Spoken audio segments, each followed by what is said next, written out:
इस लेक्चर में अपन बीपीटी के बारे में डिस्कस करने वाले हैं। बीपीटी आपके थ्योरम है क्लास 10th में, चैप्टर नंबर 6 में, और ये बहुत इंपॉर्टेंट थ्योरम है, ये आपके एग्जाम में आती ही आती है। तो इसका स्टेटमेंट क्या है, ये क्या कहती है, क्या प्रूफ करने के लिए बोलती है, क्या इसने बोला है, तो इसका स्टेटमेंट समझना आप। सबसे पहले किसी ट्राइंगल में आप एक पैरेलल लाइन बनाओ किसी भी साइड्स के।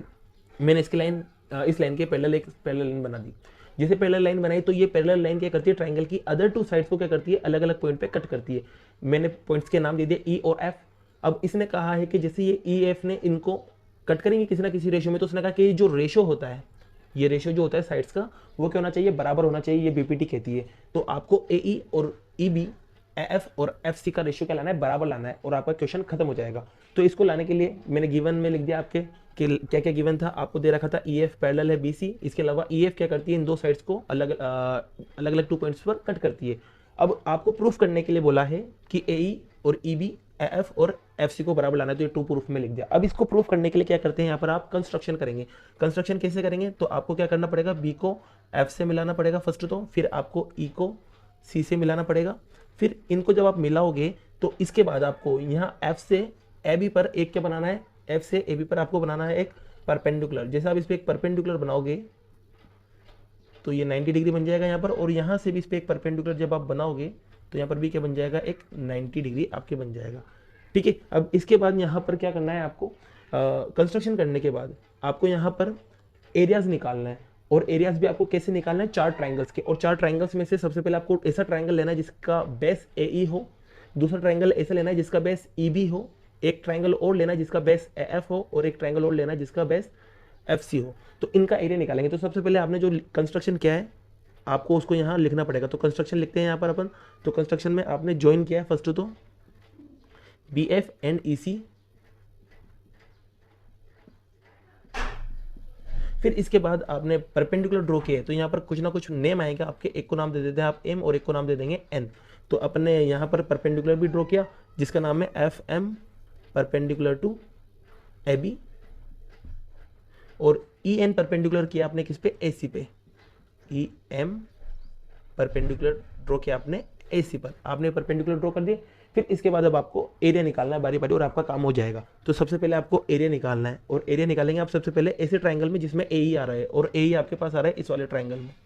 ठीक है। तो आपके ट्राइंगल का नाम हुआ, आपके यहाँ पर ट्राइंगल का नाम होगा ए ई एफ। तो एरिया निकल जाएगा आपका ट्राइंगल ए ई एफ का, और ए ई एफ का ट्राइंगल निकलेगा। तो देखो सीधी सी बात है, ट्राइंगल का एरिया क्या होता है। सबसे पहले तो आप एरिया निकालना समझिए कि एरिया कैसे निकलता है। जैसे मान लो कोई आपके पास एक ट्राइंगल है। अब ट्राइंगल का आप अगर ये बेस लेना चाहते हो तो इस बेस में देखो ये 2 पॉइंट्स आ रहे हैं। तो तीसरे पॉइंट से इस लाइन पे क्या होना चाहिए, एक परपेंडिकुलर होना चाहिए। जैसे परपेंडिकुलर बनेगा तो ये तो बेस होगा, और जो तीसरे पॉइंट से जो परपेंडिकुलर बन रहा है वो क्या होगा, आपका हाइट होगा। अब ऐसे ही अगर ट्राइंगल मान लो ऐसा है, ट्राइंगल ऐसा है, और आपको इसका एरिया निकालना है, तो आपको बेस ये लेना है। मान लीजिए कि आपने बेस ये लिया, तो परपेंडिकुलर क्या लेंगे, तो थर्ड पॉइंट से इस पे परपेंडिकुलर बनाना है इस लाइन पे। अब बनेगा नहीं तो कोई दिक्कत नहीं, आप परपेंडिकुलर तो लाओ। जैसे परपेंडिकुलर लाओगे यहाँ से, तो अब इसको कट नहीं कर रहे हैं तो इसको भी अपन आगे बढ़ा देंगे बेस को। तो बेस तो यही रहेगा, लेकिन हाइट ये हो जाएगी। तो बेस ये हो जाएगा और हाइट आपके ये हो जाएगी। तो half into base into height आपके लगेगा। तो यहाँ पर अपन बात करते हैं सबसे पहले ए ई एफ में। तो ए ई एफ में देखो यहाँ पर बेस में ए ई को लेना चाह रहा हूँ, तो हाफ बेस आपके पास हो जाएगा ए ई, और इसके अलावा इंटू में हाइट आता है। तो हाइट देखो ए ई पे 90 कौन बना रहा है, एफ एम। तो हाइट हो जाएगा आपके पास एफ एम। ठीक है। अब इसके बाद यहाँ पर आप इसको इक्वेशन फर्स्ट देना, फिर उसके बाद दूसरे ट्राइंगल का एरिया निकालना जिसमें बेस क्या है भाई, बेस आ जाए जिसके अंदर ई बी। तो एरिया निकालेंगे अपन ऐसे ट्राइंगल का जिसके अंदर बेस आएगा ई बी। तो ई बी बेस आ जाए तो देखो ऐसा ट्राइंगल कौन सा है, ये रहा ई बी, और इस बेस से ट्राइंगल आपके ये बन रहा है जिसका नाम है ई बी एफ। क्या नाम है भाई, ई बी एफ। तो वापस एरिया निकालेंगे तो पहले तो हाफ आएगा, फिर बेस मैंने खुद ने बोला है कि मैं बेस किसको लूँगा, ई बी को, और उसके बाद हाइट की बात करते हैं। तो हाइट क्या होगा, अब जैसे कि देखो ये ट्राइंगल है, अब ये ट्राइंगल है तो बेस मैंने इसको लिया।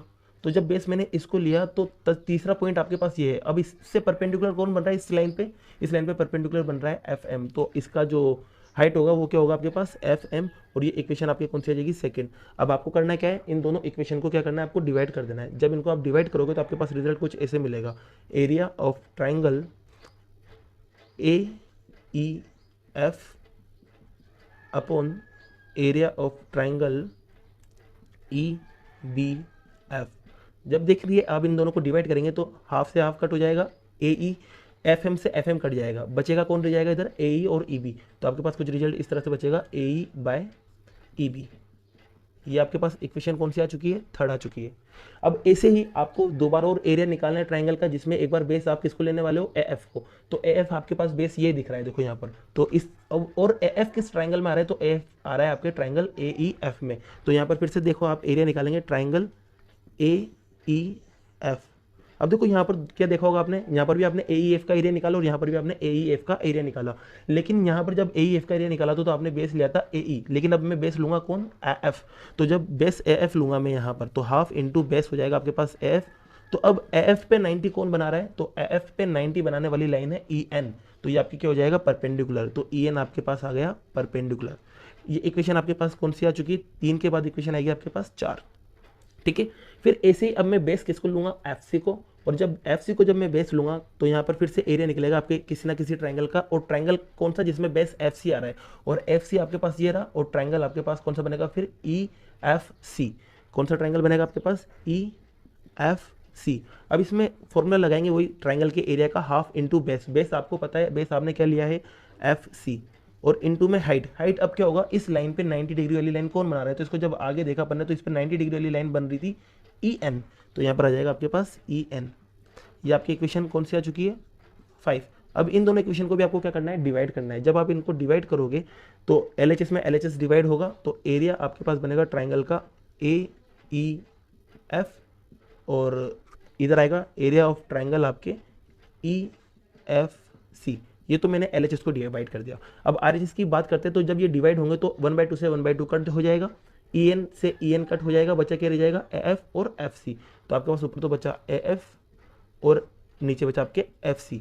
अब देखिए प्रूफ में देखते 2 मिनट के लिए, कि प्रूफ में जब आप देखोगे यहाँ पर तो आपको ए ई अपॉन ई बी और A F upon F C, इन दोनों चीज़ों को, ये 2 चीज़ जो यहाँ लिखी हुई, ये दोनों चीज़ें यहाँ आ चुकी है, इन दोनों को बस आपको क्या करना है, बराबर लाना है और आपका काम हो जाएगा। तो अब बराबर लाने के लिए क्या करें, तो बराबर लाने के लिए एक आपके 9th क्लास की एक थ्योरम है, उसका इस्तेमाल यहाँ करेंगे आप। तो थ्योरम क्या कहती है, थ्योरम ये कहती है कि कोई दो ट्राइंगल अगर सेम पैरेलल लाइन के बीच में आ रहे हैं और सेम ही बेस पर बने हुए हैं, तो उन दोनों ट्राइंगल का एरिया क्या होता है, आपस में बराबर होता है। तो देखो यहाँ पर एक तो ये वाला ट्राइंगल आपके नाम, ट्राइंगल का नाम है ई बी एफ, और दूसरा ट्राइंगल है जिसका नाम है आपका ई सी एफ सी ई, या ई एफ सी भी बोल सकते हैं आप इसको। तो आपके पास ये 2 ट्राइंगल हैं, ये दोनों ट्राइंगल देखिए आपके सेम बेस पर बने हुए हैं, और ये दोनों लाइन कैसी थी, पैरेलल थी। तो जब ये दोनों लाइन पैरेलल थी और एक ही बेस पे बने हुए, तो इन दोनों का एरिया क्या होगा, इक्वल होगा। तो देखिए यहाँ पर अपन के पास पहले तो यहाँ लाइन लिख देंगे अपन, area of 2 triangle are equal when they form on same base and between same parallel line.